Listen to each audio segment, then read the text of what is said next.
Late this evening, one of the world's great entertainers and musicians, John Lennon of the Beatles, was shot outside his New York home. So we begin tonight by bringing you up to date on that story. John Lennon was shot 3 times at around 11 p.m. Eastern Time. He was rushed to New York's Roosevelt Hospital but died a few minutes later. Police have a suspect in custody whom they describe only as a local screwball. Len, just bring us up to date, would you?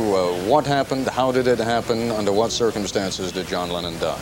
Apparently, Ted, it happened around 10 o'clock this evening. John Lennon and his wife, Yoko Ono, I'm told were returning from a recording session or somewhere else in a limousine, got out of the limousine to their apartment at the Dakota, where they were shot by a man who has been described, as you have said, by the police as deranged or a kook or something like that.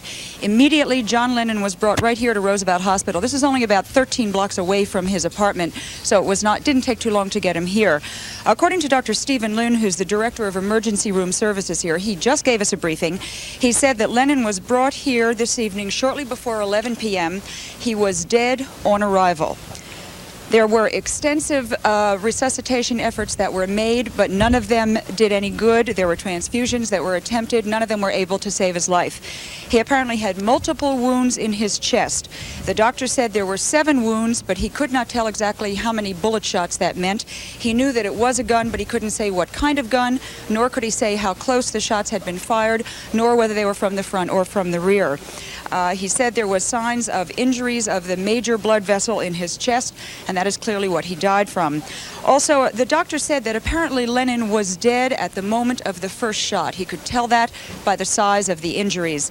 Once again, they tried everything that they could to revive him, and there was absolutely nothing they could do. And once again, the suspect is in custody. Yoko Ono was here with John Lennon when he was brought in. She was at his side. And the hospital has been pretty much surrounded with fans and other onlookers since the event happened. Ted? Len, what happened at the scene? Were there any eyewitnesses who described what happened? Yeah, Ted, apparently there were a number of eyewitnesses, and the police got everybody together rather quickly. They are all at the precinct right now. We haven't been over there yet. I assume that's where we're headed next. All right, Len Scher, thank you very much indeed. That then the latest on John Lennon, shot and killed this evening at the age of 40. He leaves behind his widow, Yoko Ono, and a small child.